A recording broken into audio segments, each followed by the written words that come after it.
The sun hadn't even crested over the line of cypress trees behind Ollie's Southern Diner, but the parking lot was already halfway full. Early morning truckers, the weekday crowd, and locals with nowhere better to be filled booths and stools like clockwork. Inside, the coffee was hot, the bacon burned just enough to be Southern, and the woman behind the counter moved with precision that came only from experience, and from learning to survive when the world stops noticing you. Tasha Monroe, 38, kept her apron tied tight and her sleeves rolled low. She was tall, slim, and strong in the way only hardship could sculpt. Her skin was deep brown, and her hands bore the faded burns of a fire most never knew happened. People stared sometimes, mostly when they thought she wasn't looking. She was always looking, especially on Wednesdays because that was Veteran Discount Day, and that meant a different kind of customer. The kind that wanted to talk too much, or not at all. 7:03 a.m. "Hey Tash, coffee's low," called out Rhonda from the kitchen window. "Already on it," Tasha replied, spinning toward the percolator, where steam hissed like it was angry at the day. Her limp was slight, but noticeable. She'd learned to mask it with a rhythm, step, drag, balance. Her shoes were non-slip, her eyes sharper than her hearing, and her smile just fake enough to be palatable. A man in a gray cap 2 booths over gave her a once-over. "Morning, sweetheart. Y'all got any specials for veterans with good eyes?" Tasha smiled politely. "Only if those eyes know how to tip." The diner chuckled. He didn't. Across the room, a young couple whispered as she passed. "She's got those scars," the girl murmured, not quietly enough. "Maybe a fire," her partner guessed. "Or acid." Tasha kept walking. She never stopped walking. Table 14 was empty. Her favorite, by the window, far enough from the kitchen noise, and too awkwardly placed for big groups, which meant no one ever sat there for long. She cleared a used coffee cup, wiped down the laminate surface, and let herself breathe for half a second. Then she heard it. "Hey, waitress. Don't they have a back door for people like you?" The voice belonged to a middle-aged man in an American flag t-shirt, seated with 2 laughing companions. His words cut through the room like glass on tile. The diner hushed for a moment. Tasha didn't blink. She walked calmly toward their table, set down a fresh carafe of coffee, and said flatly, "Back door's locked. Guess you're stuck with me." The man laughed like he'd won. His wife giggled. His teenage son gave Tasha a look that wasn't disgust, but wasn't sympathy either. It was pity, and that was worse. At the corner booth near the window, a man in a worn USMC jacket slowly raised his head from his plate. He'd been quiet since entering, kept his head down, ordered black coffee and oatmeal, tipped cash in advance. Didn't speak unless spoken to. But now his eyes followed her every move. He was in his early 40s. Square jaw, short-cropped gray-blonde hair. His name was Dean Rivers, and he didn't laugh. He didn't comment. He didn't even finish his food. Because he'd seen something on her left arm. Just for a second, when her sleeve slipped up as she reached for the coffee carafe. Beneath the scars, faded tattoo. One he hadn't seen in 20 years.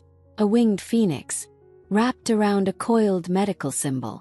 Phoenix Unit, 3rd Battalion, and a heart. Dean's throat tightened. His stomach flipped. He leaned back in the booth, staring at her, trying to match the image in his mind to the woman moving through the diner now. Couldn't be. The medic who pulled 3 men out of a burning Humvee wasn't supposed to be alive, let alone pouring coffee in a southern truck stop. But he remembered. He remembered the heat, the fire, the blood, and the way she screamed at him to hold pressure while dragging another man out by the vest. He remembered the pain. But more than that, he remembered that tattoo. It was the last thing he saw before passing out. Tasha didn't notice the eyes following her. Not yet.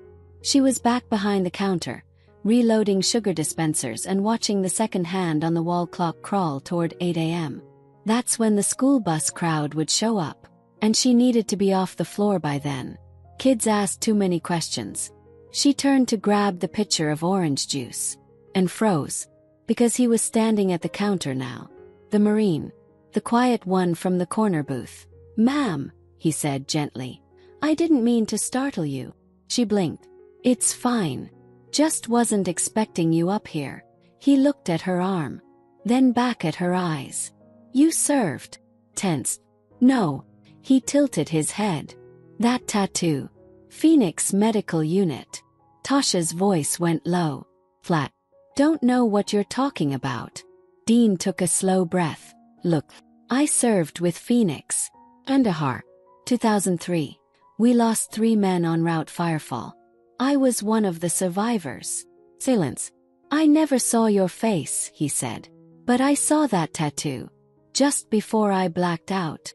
Tasha gripped the edge of the counter. Her knuckles whitened. Behind them, a glass shattered in the kitchen. Conversation resumed in the diner. But between them, only stillness. Dean stepped back. "I'm not trying to push. I just wanted to say, thank you." He placed a $20 bill on the counter. "And if you ever want someone to remember with." He scribbled a name and a number on the napkin, then left. Tasha stood behind the counter for a long time, staring at the note. She didn't cry. She didn't move. She just whispered to no one. "I told myself no one remembered. But someone had. And he wore the scars on the inside. Just like her." 2 days later, Tasha sat on the edge of her bathtub, both feet inside but no water running. The apartment was quiet. Too quiet. A siren echoed in the distance. The refrigerator groaned to life and clicked off again. She stared at the strip of gauze on her upper left arm. Underneath it, the tattoo still lived. Still bold in places, burned away in others. The phoenix. Its wings had been singed by real fire. The kind that crawled through tents and ammo crates. The kind that screamed louder than any soldier. She reached for the phone. Typed in the number on the napkin. Hesitated. Then deleted it again. Back at Ollie's, Rhonda handed her a new apron. "You're early," she said, half smirking. "Didn't think you'd be back after that flag shirt fool." Tasha shrugged. "Ain't the worst I've heard." Rhonda leaned closer, her southern drawl going soft. "Look, if you ever want to talk about those marks, you know I don't judge." "I know," Tasha said. "But talking don't make 'em go away." Rhonda nodded. Didn't push. The next few hours passed like routine always did. Spoons clinked. Babies cried. Coffee flowed. But every time the front door swung open, Tasha's heart ticked a little faster, half hoping it was him. The Marine. The one who remembered. 1:17 p.m. He came in. Same jacket. Same walk. Same quiet eyes. He didn't sit in the corner this time. He chose table 14. Her table. When she came over, notepad in hand, he just looked up with a quiet smile. "I figured if I was going to take your spot," he said, "I should at least order something decent." She cracked half a grin. "Oatmeal again." He chuckled. "You remembered. You don't look like a waffle guy." "Too sweet for me," he said. Their eyes held. Then she finally spoke. "You really were there." He nodded. "Route Firefall. First convoy. May 12, 2003. She sat down just for a second. The manager didn't stop her. Nobody did. "I stopped saying the date," she said. "Stopped marking anniversaries. Felt like if I kept remembering it, I'd never get past it." Dean folded his hands. "I thought forgetting would help too. But all it did was make the guilt louder." Tasha's voice was quieter now. "You know what I remember? Screaming at someone to hold pressure with one hand while dragging another man out with the other. My gloves melted to my skin." Dean didn't flinch. "I remember hearing your voice. Clearer than the gunfire. I don't even know your name, but I never forgot your tone." She looked down. "Tasha. Tasha Monroe. Dean Rivers." They shook hands across sticky diner laminate. And for the first time in 15 years, she let herself be seen. That evening, Dean walked her to her car. They didn't say much. But when she reached for the door, she paused. "You never said how you got out," she said. Dean smiled faintly. "Didn't. Not really. Just traded one battlefield for another." She nodded. Yeah. This one doesn't give you a uniform. Nope. Just bills, therapists, and people who think your scars make them better than you. She laughed. Just a little. Then softer she asked, "Why now? Why come talk to me?" He looked her square in the eye. "Because I've spent years trying to forget the war. And the only part worth remembering was you." Tasha blinked. She opened the car door. Lit in. Didn't start it right away. Dean stepped back, raised 2 fingers in a soft salute, and turned. As he walked off, she pulled out her phone again. Saved his number this time. Not under Dean. Not under Marine. Just one word. Phoenix. Because that's what they both were. 3 days later. The morning rush came and went. A lull swept through Ollie's diner like a breeze in a closed room. Tasha was wiping down the glass case by the register when she heard the doorbell jingle. She looked up and didn't need to guess. Dean had a way of entering without needing to announce himself. He didn't take up space, didn't command attention. But somehow, her body always knew first when he was in the room. "Hey," she said, glancing at the clock. "Bit early for your usual." He smiled. "Didn't come for oatmeal." She raised an eyebrow. "We finally out of that cinnamon powder?" Dean held up a brown paper bag. "I brought coffee. Better than yours." She gasped, mock offended. "You trying to get banned?" Dean laughed. "I brought enough to share." They sat at table 14, quietly pouring the dark roast into 2 old ceramic mugs. "I went by the wall yesterday," Dean said. Tasha sipped. "The one near Memorial Park?" "Yeah." She stiffened slightly. "I haven't been back there in over a decade." Dean nodded. They added new names. Units from after we got pulled out. Some of them were barely out of high school. Tasha looked down at her mug. "I used to visit that wall on the 12th every year. Until one day I couldn't." "Why?" She exhaled through her nose. "Because they put a name up that didn't belong there." Dean tilted his head. "Whose?" Tasha looked up, and for the first time the pain hit her eyes, raw and real. "Mine." She stood slowly, walked behind the counter, reached into the drawer by the old cash register, and pulled out a laminated photo. She slid it across the table. Dean picked it up. 5 people. Dust-covered uniforms. Big smiles. One woman in the middle, bandaged and bleeding, arm raised in a peace sign. Dean stared at it. That's you." Tasha nodded.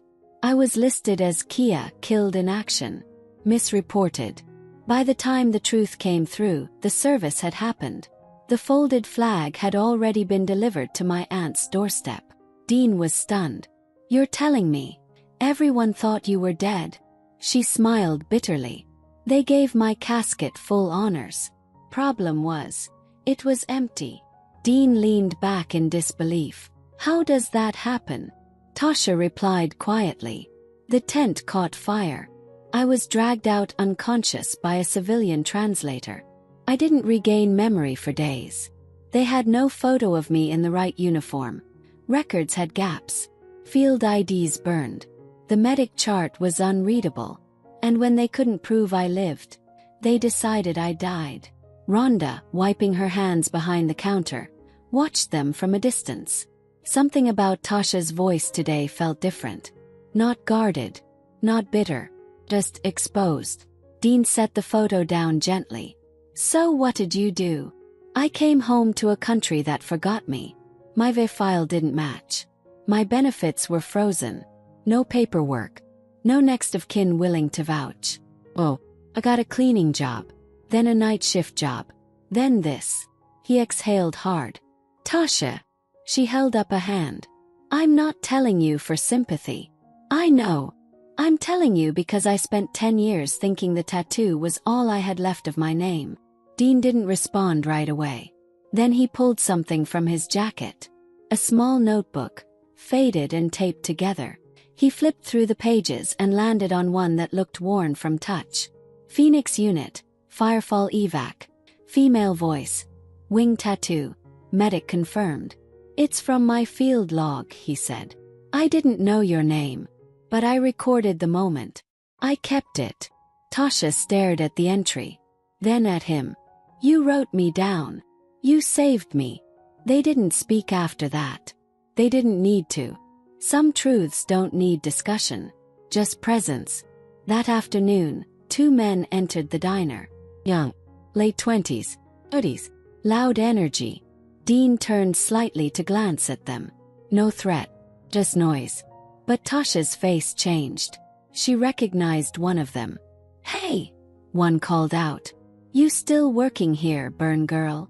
The second one laughed. Dean stood up. The diner froze. The men stopped laughing when they saw Dean's size and his face. He stepped forward slowly, eyes unreadable. You know her? He asked them. They hesitated. From a shelter in Huntsville. Years ago. She used to hide behind the kitchen trash bins after shifts. Dean looked back at Tasha. She nodded. Not in fear but in admission. Dean turned to the guys. I don't care who you think you are. You speak to her like that again, I won't call the cops. I'll call the Veterans Brotherhood. And they don't do paperwork. The two laughed awkwardly, then left. Tasha watched them go. Dean turned back to her. I'm sorry. She shook her head. Don't be. You didn't burn me. No, he said. But I see what the fire missed. That night, Tasha stood alone by the kitchen sink. The mirror above the stove showed the side of her face she usually turned away from. She rolled up her sleeve. The phoenix tattoo stared back at her.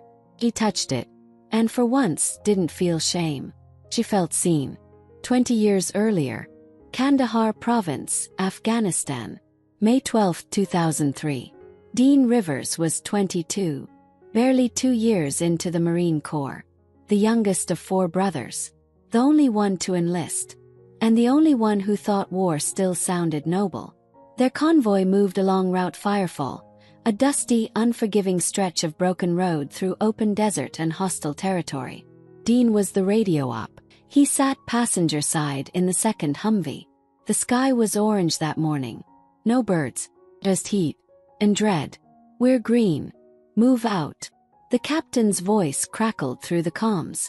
That's when the blast hit. Not a warning. Not a threat. Just instant fire and sound. A roadside IED shredded the first Humvee and rocked the second. Dean was thrown sideways, his helmet snapping against the metal. His shoulder dislocated.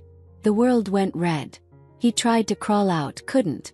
He called for help, couldn't hear his own voice. Blood blurred his vision, and his breathing came in gasps. That's when he saw her. Woman. Running. Not in full combat gear. Her sleeves rolled, ponytail tucked tight, medic bag slamming against her hip. The phoenix tattoo flashed across her left forearm. She wasn't shouting. She was commanding. Hold pressure. He's still got a pulse. Get me gauze. Left side, Geo. Dean remembered her kneeling beside him. Her hands were already burned, but she didn't hesitate. She wrapped his chest, packed the bleeding, slapped his face gently. Stay with me, Marine. You pass out now, I'm gonna bring you back just to yell at you. You hear me? Dean had tried to nod. Then everything went black. Present day. Dean sat in his truck outside the diner. He hadn't meant to remember all that. But being near her brought it back. Not the noise, not the fear, but the clarity. She hadn't just saved him. She'd saved 3 men that day, then disappeared. He'd always wondered why the reports never named her. Now he knew. Inside, Tasha scrubbed the kitchen floor like it owed her money. The new guy had dropped an entire pot of stew near the prep line. But her mind wasn't on the mess. It was on Dean. And the notebook he'd showed her. Phoenix unit, Firefall evac, female voice, wing tattoo, medic confirmed. Someone remembered her. Not as a mistake. Not as a survivor. But as a soldier. After closing, Rhonda locked up the back door and offered Tasha a ride. She declined as usual. I like the walk, she said. You like the ghosts, Rhonda muttered. But all right. Tasha chuckled faintly. The sky outside was a faded purple. The kind of dusk you only got in the south, half night, half dream. She walked 2 blocks, and then saw him. Dean. sitting on a bench by the war memorial.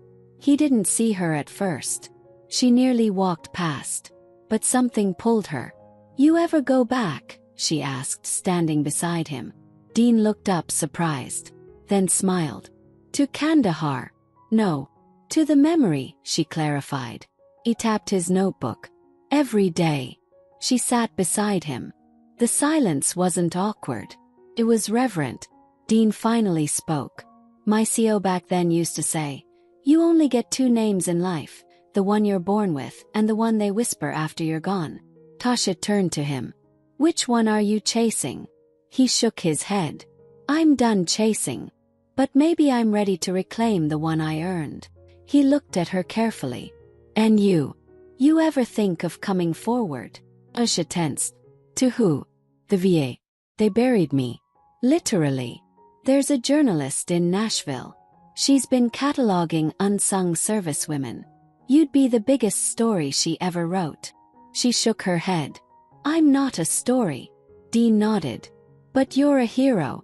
And some of us need to hear from one." Tasha stood. She wasn't ready to say yes. But she wasn't ready to say no either. As she walked off, she paused. "Dean." "Yeah. Next time, bring cinnamon. Your coffee's flat." He laughed. "You got it, document." That night, Tasha placed her dog tags on the windowsill. She hadn't touched them in years. She wiped off the dust and whispered to no one, "I was there. Mattered. I still do." And she believed it. For the first time in forever. 4 days later, the diner was slow again.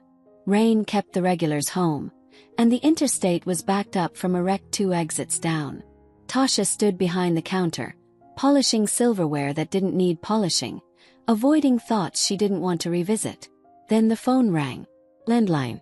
Only 2 people ever used it anymore. Vendors or Rhonda's husband when he forgot his lunch.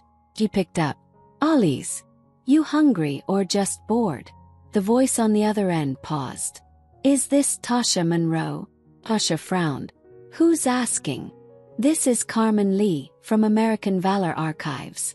I'm a journalist. I got your name from a former Marine, Dean Rivers." Tasha's hand froze. "I'm working on a veteran series for the National History Network. He said you might have a story." Tasha didn't speak. Carmen continued, her voice kind but direct. "I've interviewed Bronze Star recipients, nurses who never came home, and ghost survivors like you. People the system lost but history never should have." Tasha glanced out the window. The rain blurred everything. "Why me?" she asked. "Because your name was erased," Carmen said. "And that means you didn't just survive war. You survived being forgotten." That night, Tasha called Dean. She stood in her kitchen, hand gripping the edge of the counter. "You gave her my number." "I gave her your name," Dean said gently. "She found the rest herself. I'm not doing this for attention. I know. I don't want a pity story. You won't get one. You'll get your name back." Silence. Then Tasha said quietly, "I'll think about it." 3 days later, she met Carmen in Nashville at a quiet cafe near the War Museum. Carmen was in her early 40s, black, no nonsense, and armed with 2 notepads and a digital recorder.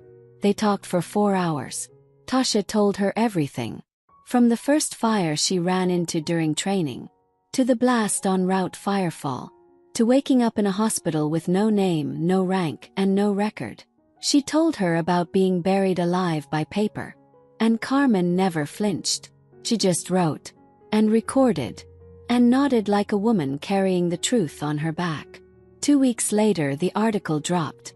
Headline: "The Medic They Forgot.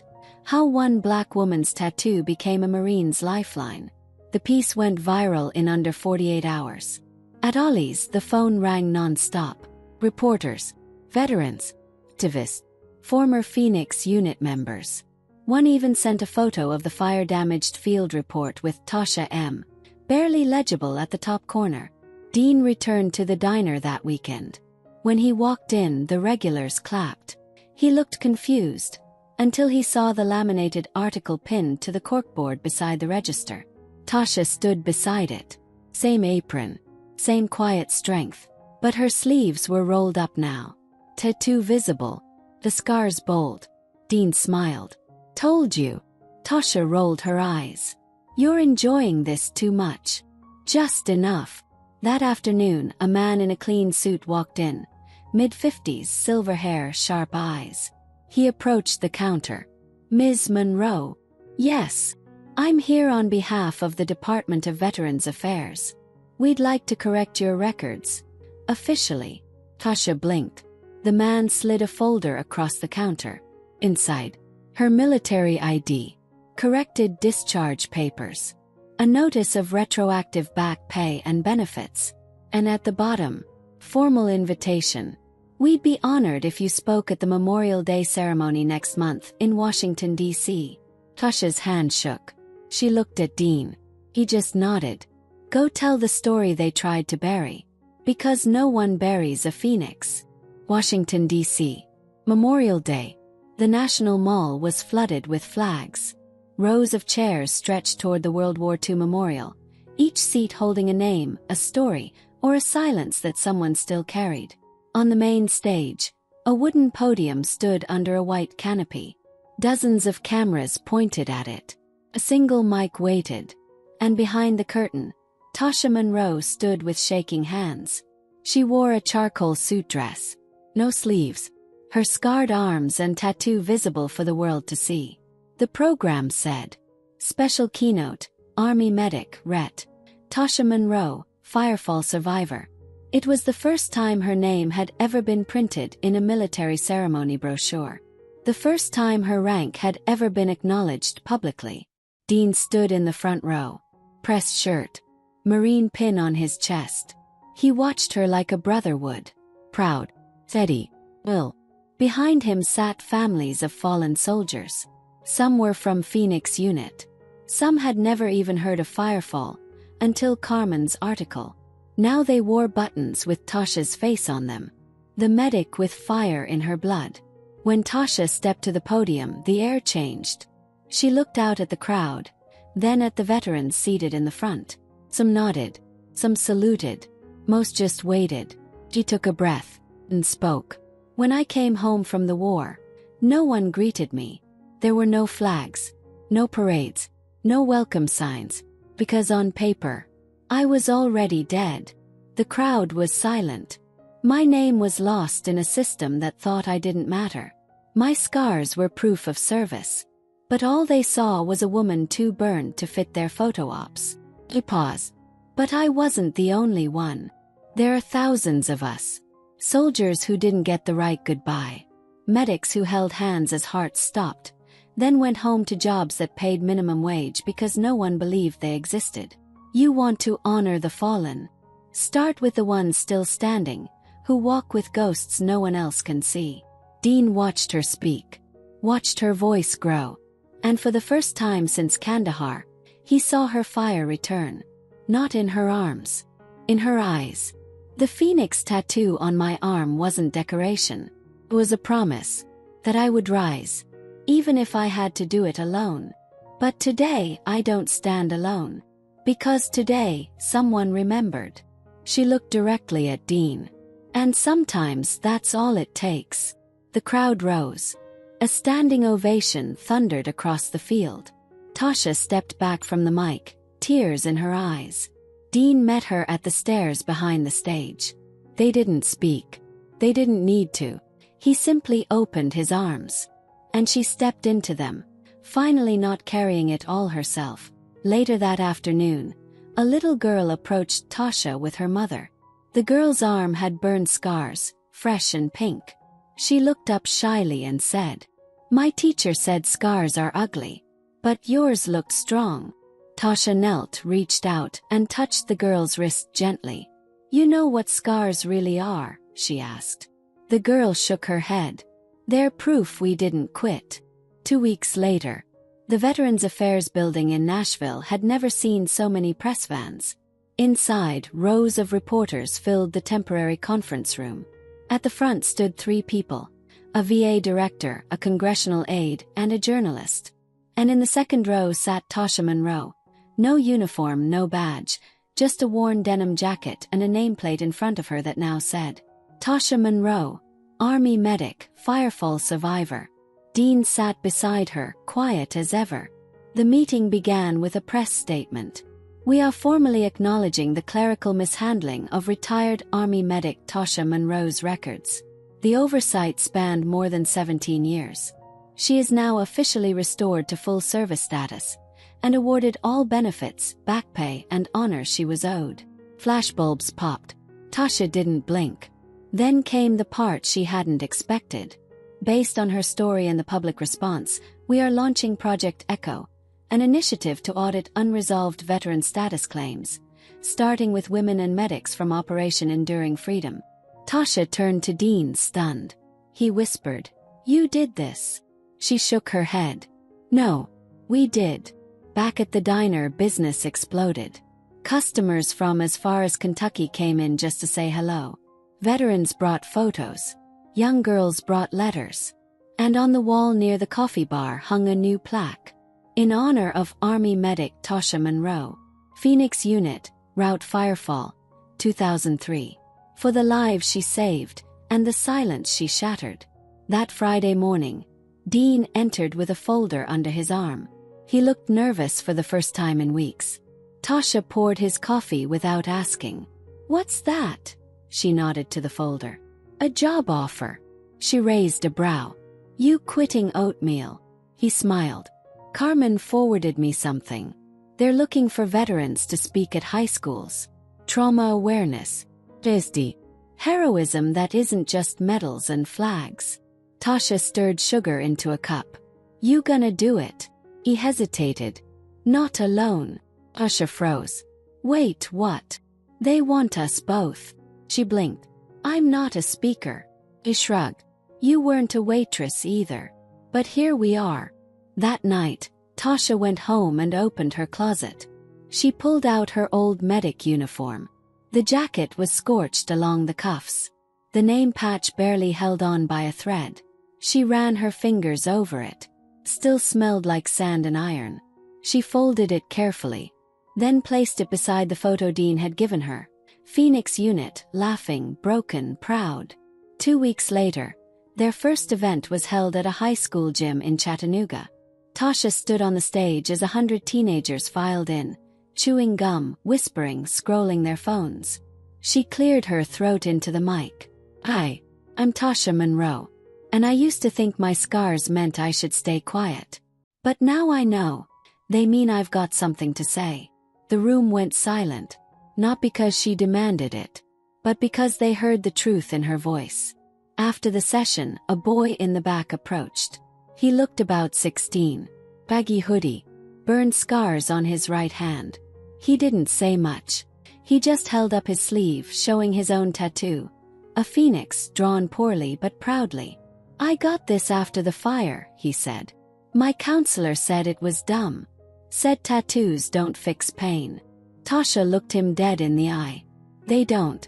But they remind you who survived it. He nodded, then walked away. Dean stood beside her. And for once, they both smiled without pain behind it. Dean Rivers never talked about Chicago. Tasha only knew he'd grown up there because he once mentioned, cold that made your bones ache before you opened your eyes. Beyond that, he kept it locked away. But people don't hide silence unless something sharp lives in it. That morning, Tasha came by with 2 coffees and a box of old flyers. They were prepping for the next veteran youth seminar. She found Dean at the VFW hall, sitting in the back office, staring at something in his lap. What's that? She asked, setting down the cups. Dean looked up, surprised. Then he showed her. Velvet box. Inside, an untouched silver star medal. Tasha blinked. You never mentioned this. I never accepted it, he replied. Dean sat back, sighing like the air was heavier than gravity. After Firefall, they told me I saved 3 lives. Said I ran back into the burning truck, carried Sergeant Little out on my shoulders. Tasha nodded. You did. I read the file. Dean stared at the medal. I didn't do it for glory. I did it because someone screamed for help, and I didn't want to be the one still breathing while they weren't. Tasha sat beside him. They gave me this, Dean said, tapping the box. And then sent me home. No therapy, no support. Just a handshake and a ceremony I skipped. He looked at her. You know what it's like to be saluted and ignored at the same time? She nodded. Every day for 10 years. Dean leaned forward. My brother died while I was deployed. Overdose. I didn't make it home in time. I blamed the war. Corps. Myself. That's when the nightmares started. Tasha swallowed hard. Did you ever talk to someone? Dean shook his head. I thought if I stayed quiet long enough it would pass. He closed the box. It never passed. Tasha placed her hand over his. Then let it be seen now. He looked up. What do you mean? You speak to kids. You tell your truth. But not with just words. With this. She tapped the medal case. Let them see it's not about medals. It's about what they cost. 2 days later, at a high school in Montgomery, Dean brought the box on stage for the first time. He didn't open it right away. He just held it and said, I was awarded this for dragging someone out of a fire. But I didn't drag out the guilt. I didn't drag out the dreams. That came later, on couches with therapists and with people who understood. This isn't a reward. It's a reminder that even after war, we fight for peace. The students didn't clap right away. They just sat still, listening. Tasha watched from the side, arms crossed, proud. And when he stepped down, a student in a wheelchair rolled over to him. She reached out her hand. I'm not a soldier, she said. But I've seen fire too. Dean nodded. Then you're one of us. That night, they sat outside on a bench behind the VFW. Dean passed Tasha a flask. She passed it back without drinking. You good? She asked. I'm better, he replied. Then quietly, you pulled me out twice now. She smiled faintly. You needed pulling. Doesn't mean you were weak. Dean tilted his head. You ever think about leaving the diner?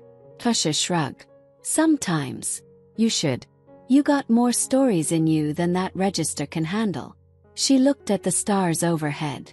They just started using my name again. I'm not ready to give it up yet. Dean nodded. Fair.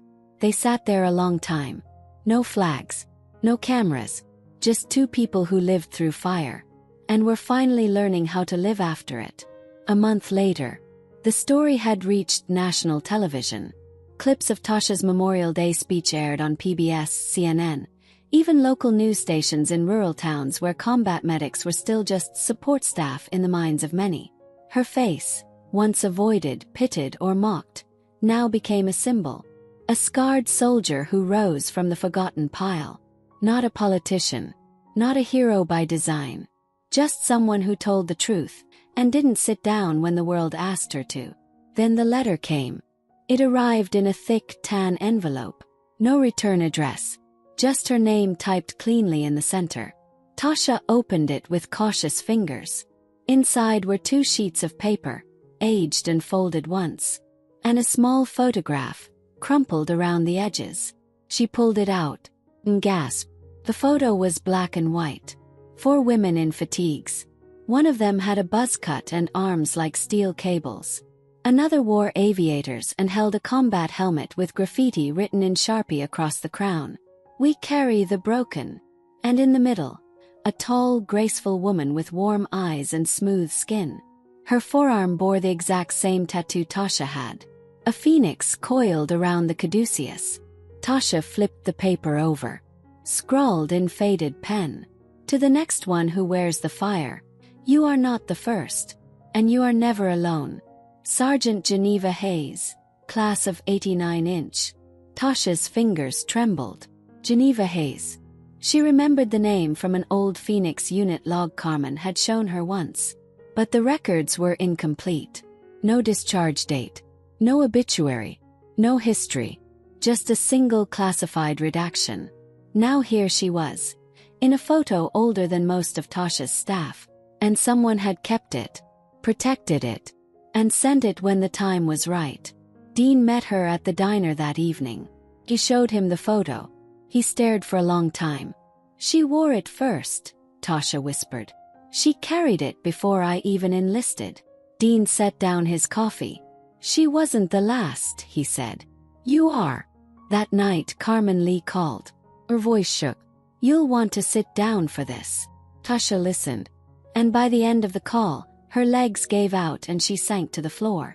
The VA was launching the Monroe Hayes program, a dedicated federal initiative to trace, restore, and publicly archive the legacies of forgotten women in military history, starting with medics.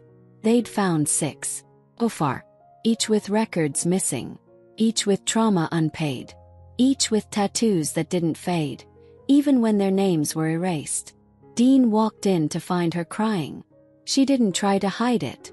These women, she choked. They weren't ghosts. They were me before me. And they thought no one would ever see them. Dean kneeled beside her. But you saw them. Because someone finally saw you. She pressed her palm to her chest. I want to do something. You already have. No, I mean, a place, room, wall. For the ones still missing. Dean paused. Then let's build it. A year later, the Monroe Hayes Memorial Room opened inside the National Museum of Military History. A single glass wall bore the words, "We carried the broken," below it etched in steel, honoring those who were left off the lists, and those who fought to be remembered anyway. The room held more than names, held uniforms, letters, photos, and in the center, suspended in light, Tasha's scorched medic jacket, Geneva Hayes helmet, and a display of the original Phoenix tattoo designs across decades. Tasha stood beside Dean, staring at the wall. You think anyone will remember us? She asked. He laughed softly. They already do. She smiled, then whispered the words under her breath. I was never just the waitress. I was the one who stayed. 2 years later, the diner still stood. Same green booths, same burnt bacon smell, same rusted bell over the door. But something had changed. Inside, near the register, where once there had been a corkboard covered in expired coupons, now hung a framed portrait. Tasha Monroe, in full dress uniform, smiling, tattoo exposed. Below it, you never know who's pouring your coffee. Tasha didn't work there anymore, but she still visited every Friday. Rhonda insisted her booth be left open. Table 14. People came from 3 states just to sit there and say they had. Sometimes they asked questions. Sometimes they left notes. One afternoon, a high school girl came in with her father, also a veteran. She asked the server, "Is the hero lady here?" And from the back booth, Tasha raised a hand. "I'm no hero," she said softly. "Just someone who refused to stay buried." Dean now worked with Project Echo full-time. His file had been restored, his medal publicly presented. But more than that, his silence had finally become useful. He helped men and women who hadn't yet found words for their pain. Because he knew what it looked like when people almost asked for help, but didn't. And he never let that silence win.